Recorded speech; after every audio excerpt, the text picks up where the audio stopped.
Бекерчи эркек эч качан сүйүлбөйт. Үйүңдө 2 ай жаткан ата-энең дагы кууп чыгат, тур жогол ишиңди кыл, тирүүлүгүңдү кыл, өзүңдүн келечегиңди кыл депчи. Чындыгында ошондой.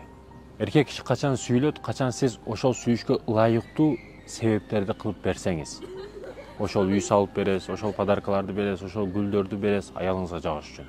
Ошол машинаны кылып бересиз, бардык шарттарды түзүп бересиз, аялыңыз сиз ошол берген нерселериңдин себептерин көрүп чыгып, сүйүүгө себептердин бири дагы ушул да. Башка себептерди айтышыңыз мүмкүн, мунусу да кансыз дагы сүйө берем, мындай өлүп калам дегендер аз чыгат да. Жок, булар деле боло турган маселе, бирок ошол себептердин эң чоңунун бирөөсү не? Себептер негизги маанилүү. Эркек киши бекерчи болбош керек, жалкоо болбош керек, аракетти кылыш керек. Да, аял киши ошол эненин курсагынан баштап өзү көп уктайт, уйкучу болот, кыз бала уйкучу болот негизи. Сулуу кыздар тем более уйкучу болот. Уйкучу кыздар көп, акылдуу кыздар деле көп уктайт мисалы үчүн. Айтайын дегеним эмне? Эркек киши аракетчил болуш керек. Кыздарга окшоп көп уктабаш керек.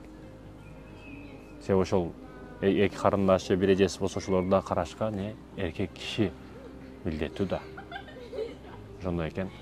Эркек киши тынбайлы, аракетти кылайлы. Азыр жанды берип иштей турган учур, жыргап иштей турган, иш кыла турган учур. Баары жокто мүмкүнчүлүк бар. Сени коркуткан эч ким жок, сени үстүңөн баскылаган эч ким жок. Биз СССР учурунда эмеспиз, же Гитлердин кол астындагы эмеспиз. Ошондуктан аракетиңди кыл.